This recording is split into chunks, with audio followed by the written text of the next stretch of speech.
Buen día, este es un material de apoyo sobre el lenguaje UML dirigido a los alumnos del curso de Lógica de Sistemas de la Escuela de Ciencias y Sistemas, Facultad de Ingeniería USAC del primer semestre 2016.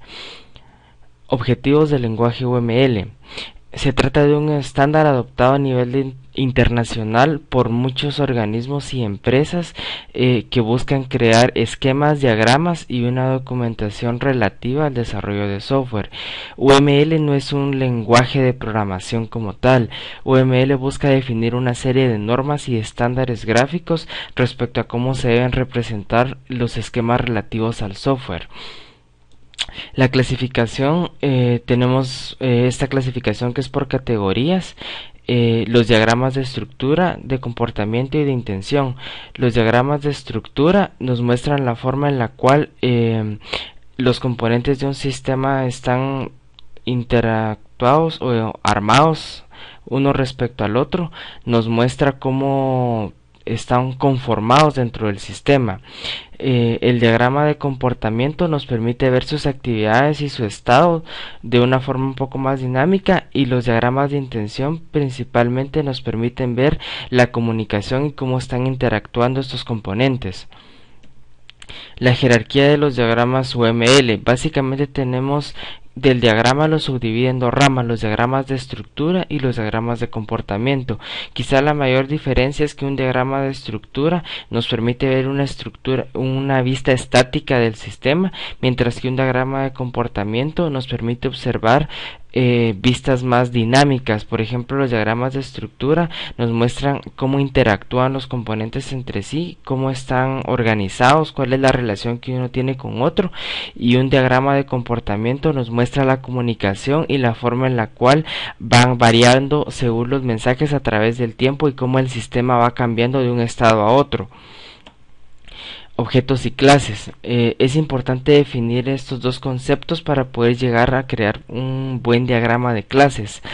Un objeto es la representación de un ente o cosa con lo que un individuo puede tener interacción. Principalmente un objeto sí o sí tiene que tener características y atributos, relaciones con otros objetos del sistema, y por lo tanto debe tener un comportamiento propio. La clase se compone de un conjunto de objetos que comparten la misma estructura y representa la abstracción y la esencia en sí que comparten los objetos en sí. Es decir, que el diagrama de clases nos muestra la abstracción del sistema que estamos analizando a través de las relaciones entre sus objetos. Las relaciones entre los objetos tenemos cuatro tipos: la relación de asociación, la de dependencia, la generalización o herencia y la agregación. La relación de asociación principalmente nos crea una conexión entre clases. En este caso podemos ver que a la clase cliente le estamos asociando una cuenta. Esta puede ser una relación de unos a muchos, que más adelante vamos a ver esto, pero podemos ver que un cliente puede tener asociadas una o varias cuentas. Luego tenemos la relación de dependencia, que esta va de acuerdo al uso que un objeto hace de otro objeto. Por ejemplo, en este caso, la clase computadora hace la clase computadora hace uso de la clase sistema operativo. No funciona a la inversa, porque un sistema operativo no hace uso de una computadora, sino es la computadora la que hace uso de la clase sistema operativo. Entonces esta sí tiene una dirección. Por ejemplo, tenemos la relación de generalización o la herencia. En este caso podemos ver que hay una clase superior que estamos viendo que es aparato electrónico, que hereda sus características a la clase computadora. Es decir, la clase computadora hereda características de una clase superior, de un conjunto superior, que en este caso es la clase aparato electrónico. Y tenemos la relación de agregación, que permite conexiones particulares entre clases. Esta es bien simple porque tenemos agregación simple y agregación compuesta. La agregación simple permite una relación débil. Por ejemplo, en este caso tenemos el ejemplo de la computadora, y la clase computadora tiene una relación de agregación con la clase memoria CD-ROM, porque a una computadora le agregamos memoria, le agregamos CD-ROM y le agregamos, por ejemplo, una clase disco duro. Sin embargo, Cuando le dejamos de agregar una de estas clases, la clase computadora persiste, sigue teniendo sentido. No así las otras clases, porque estas no pueden existir si no están agregadas dentro de la clase computadora.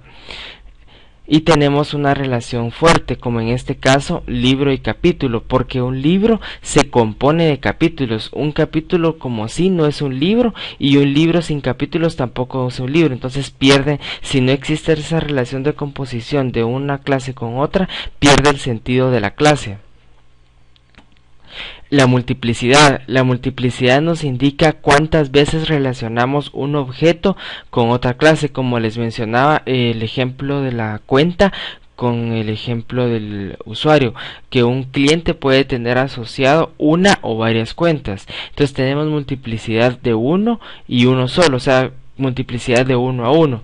Tenemos la multiplicidad de 0 a 1, de n a m, de 0 a varios, de 1 a varios, donde por lo menos debe existir uno, por ejemplo.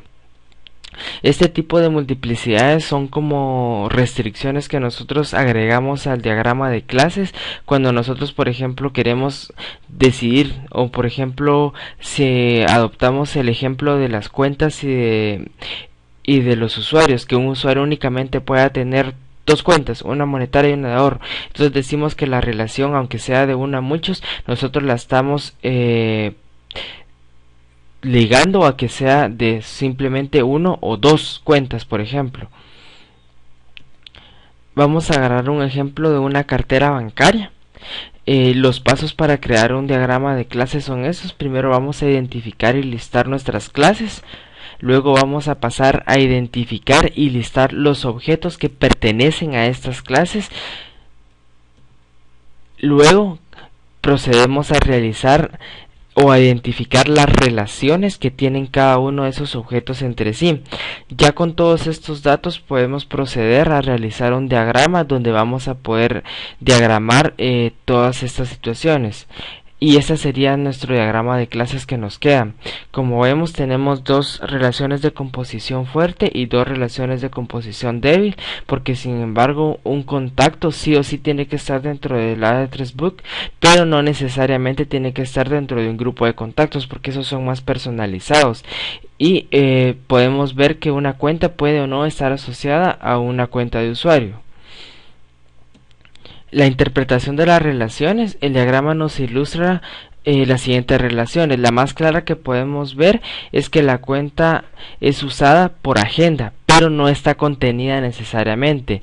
La agregación compuesta fuerte indica la posesión o la contención de las clases destino, como es en contacto y grupo de contactos respecto a la agenda. Y la relación entre contacto y grupo, que como les menciona es simple porque puede o no existir.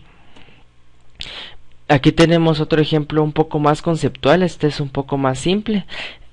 Seguimos los mismos pasos, identificamos las clases, posteriormente identificamos los objetos que pueden pertenecer a estas clases, luego identificamos las relaciones entre los objetos para posteriormente proceder a realizar el esquema.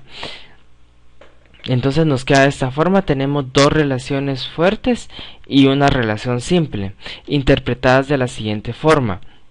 Un ingrediente puede ser parte de un producto, por tanto su relación es de agregación sencilla.